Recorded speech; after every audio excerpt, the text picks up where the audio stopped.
¿Qué tal? Como siempre, un gusto saludarle desde la capital de la República Mexicana, agradeciendo a todas las personas que nos siguen en las entidades del país, por supuesto en televisión digital terrestre en 10 ciudades, Valle de México y área conurbada, agradeciendo su atención y por supuesto el interés que tienen en conocer la actividad de nuestras y nuestros representantes.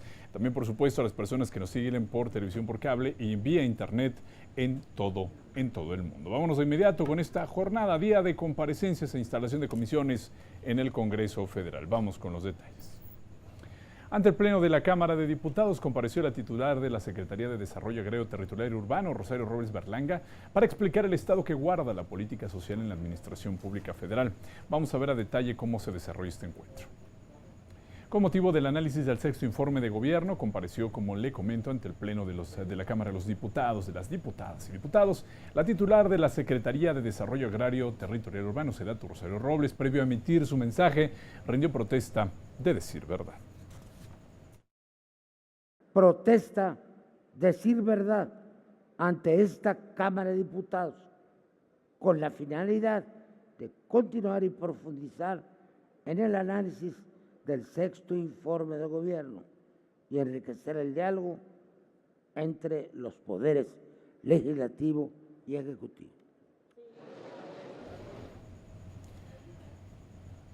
Ya durante su exposición, Rosario Robles destacó los avances en materia de vivienda alcanzados durante la actual administración, además de la política de inclusión en la asignación de créditos. 3 de cada 10 créditos y viviendas han sido para jóvenes menores de 30 años, 4 de cada 10 para mujeres. Se entregaron 14,000 viviendas a indígenas, se puso en marcha el programa Vivienda para Migrantes, se fortaleció el de las Fuerzas Armadas y por primera vez se pensó en un esquema todavía muy incipiente para los no afiliados. La funcionaria federal subrayó los avances que generó la instrumentación del programa de rescate público. Con el programa de rescate público se estableció una estrategia de prevención a partir de acciones de habilitación y rehabilitación en más de 5,000 espacios públicos, de los cuales 1,500 son nuevos, con impacto en más de 4 millones de hogares. Bueno, y posteriormente inició la ronda de preguntas, respuestas y réplicas. La primera en cuestionar a la secretaria de Estado fue la diputada Leticia Mariana Gómez Ordaz, del Grupo Parlamentario del Partido Verde, quien centró su participación en temas relacionados con la corrupción e impunidad.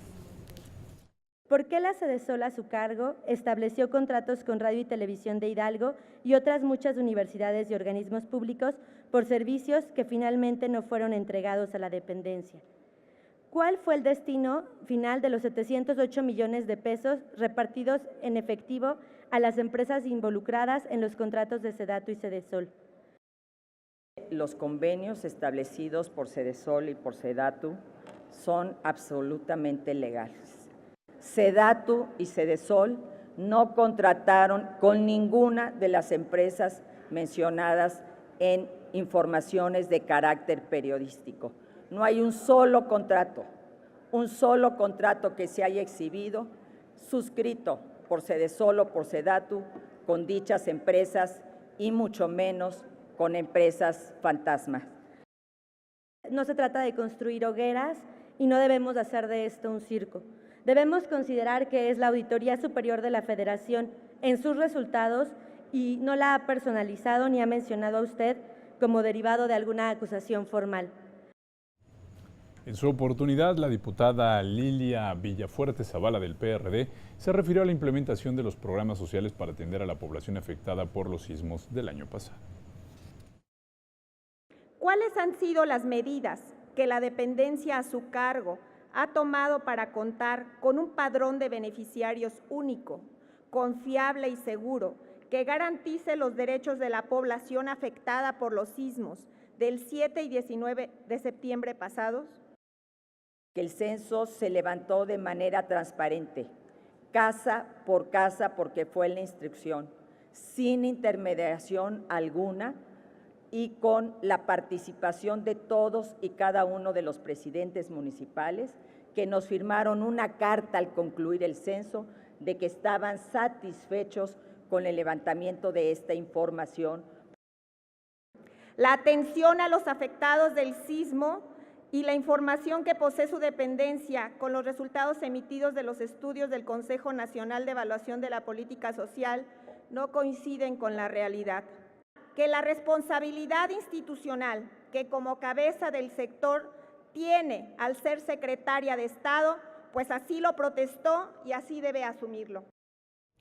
A nombre del Grupo Parlamentario de Movimiento Ciudadano, la diputada Marta Tagle sostuvo que el signo del sexenio de Enrique Peña Nieto fue la corrupción, fenómeno que mata y mina la confianza de la ciudadanía y en las instituciones al no haber castigo a los responsables, y como ejemplo habló en tribuna del caso de la llamada estafa maestra.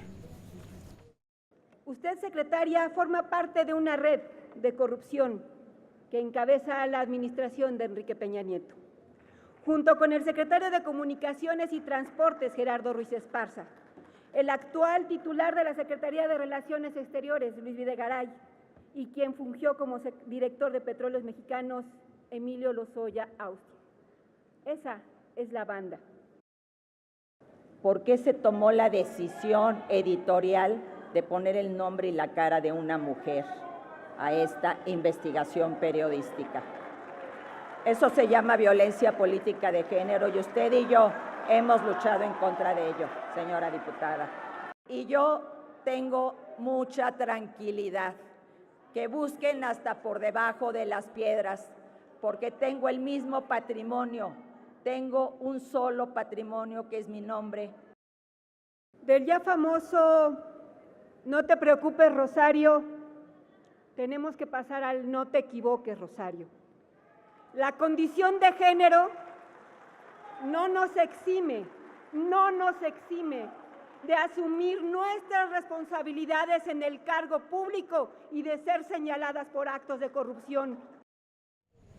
A nombre del Grupo Parlamentario del Partido del Trabajo, la diputada Lisette Sánchez García reprochó que la administración pública, a través de sus funcionarios, no reconozca lo que ha hecho mal, particularmente en materia de lucha contra la corrupción y rendición de cuentas.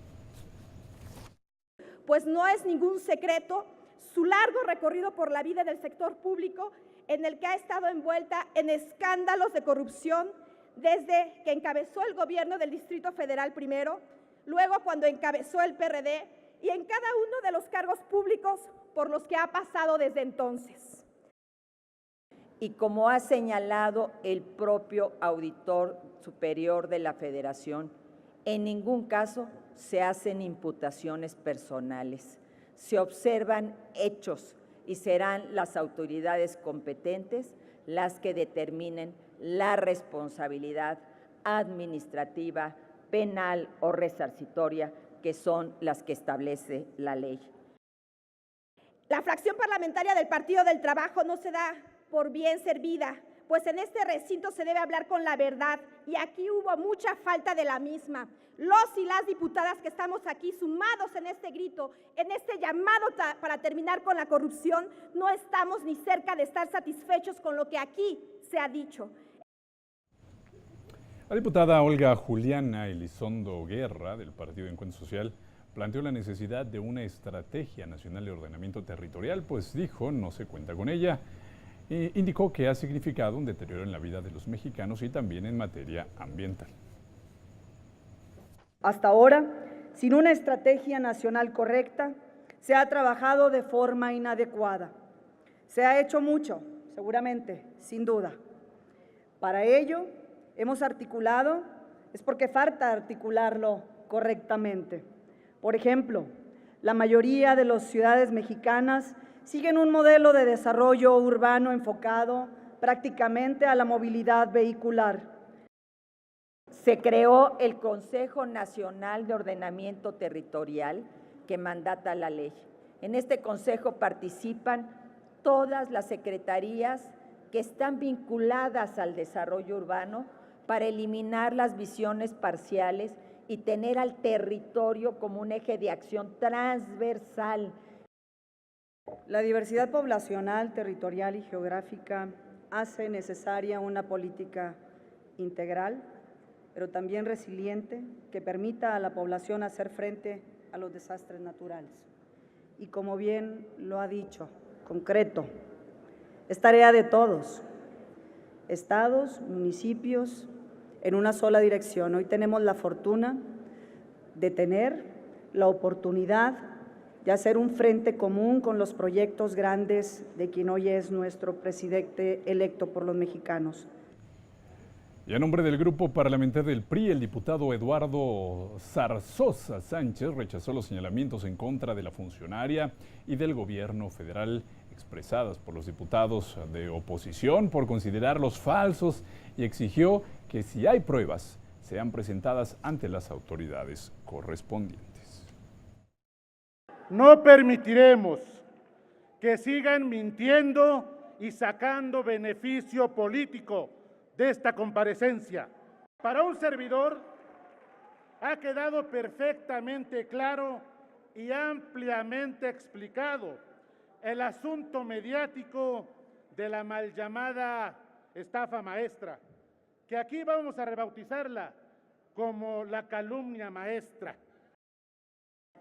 Y es obligación del Estado mexicano definir una política pública que atienda este derecho y que permita que podamos tener ciudades con estas características. La ley establece las primeras bases y nos plantea desafíos. Es necesario asentar que en el gobierno del presidente Enrique Peña Nieto se ha dado certeza jurídica al patrimonio de los mexicanos. La SEDATU puso en marcha la estrategia unificada Papelito Habla, que conjunta esfuerzos para entregar documentos que brindan certeza jurídica y se han otorgado alrededor de 5 millones de documentos. En su oportunidad, la diputada Adriana Dávila Fernández del PAN destacó que en el Pleno se hayan emitido discursos de violencia de género, ni que se juzgue a Rosario Robles como mujer, sino que se le cuestiona como servidora pública responsable de distintas áreas de la Administración Pública Federal.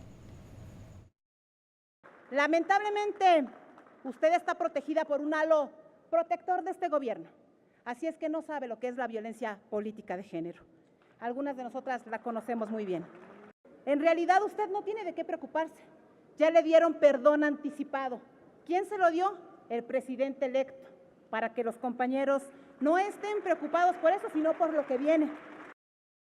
Yo no necesito que nadie me dé una amnistía. No requiero amnistía. Yo no requiero absolutamente que nadie me perdone de antemano. A mí que se me investigue todo lo que se quiera, que se investigue hasta por debajo de las piedras. Tiene usted razón cuando dice que no hay una acusación tal cual. Tiene razón, secretaria. Y el presidente electo Andrés Manuel López Obrador le dijo a usted que no se preocupara, con otras palabras distintas a la de Enrique Peña Nieto, pero también ya dijo que no va a empezar ninguna investigación con usted. Preguntaría, ¿qué se le llama a eso? ¿Complicidad? ¿Perdón? ¿Amnistía? A nombre del grupo parlamentario Morena, la diputada Cimei Olvera Bautista cuestionó a la funcionaria pública sobre su trabajo al frente del SEDATU y sobre la corrupción que ellos detectan en la actual administración. ¿Por qué fue usted cómplice de la estafa maestra? ¿O es usted la maestra de la estafa? Esto no lo digo yo, están las investigaciones profesionales de periodistas, de la auditoría, pero sobre todo está la realidad de la gente. Esa secretaria no la puede tapar ni con sus datos maquillados. No necesito que nadie me defienda. Me defiende mi trabajo, me defiende mi trayectoria y las obras que hemos realizado. Y quiero poner el ejemplo de los sismos. En los sismos estuvimos desde el primer momento. El presidente Enrique Peña Nieto llegó a Oaxaca y a Chiapas desde el primer día, al día siguiente de los sismos que se dieron en la noche. Bien es cierto que su respuesta no convence a este legislador, mucho menos a esta Cámara y menos a la opinión pública. Es mi deber expresar que somos muchos mexicanos que esperamos más de usted en la función pública. Pero hablar de la estafa maestra es hablar de su administración. Y luego de casi 8 horas que duró esta comparecencia, entre rondas de preguntas, respuestas, réplicas y una variante en esta legislatura, desde las curules la palabra se solicita para hechos. Bueno, después de estas casi 8 horas, pues en la sesión ordinaria de la Cámara de Diputados y luego de un amplio debate entre los grupos parlamentarios, la vicepresidenta de la mesa en turno dio por concluida esta sesión ordinaria con la comparecencia. Agotada la lista de oradores, esta presidencia da por concluida la comparecencia de la ciudadana Rosario Robles Berlanga, secretaria de Desarrollo Agrario, Territorial y Urbano, y así dar cumplimiento a los artículos 69 y 93 de la Constitución Política de los Estados Unidos Mexicanos. De conformidad con lo que establece el artículo 7º, numeral 5 de la Ley Orgánica del Congreso General de los Estados Unidos Mexicanos, la versión estenográfica de esta sesión será remitida al presidente de la República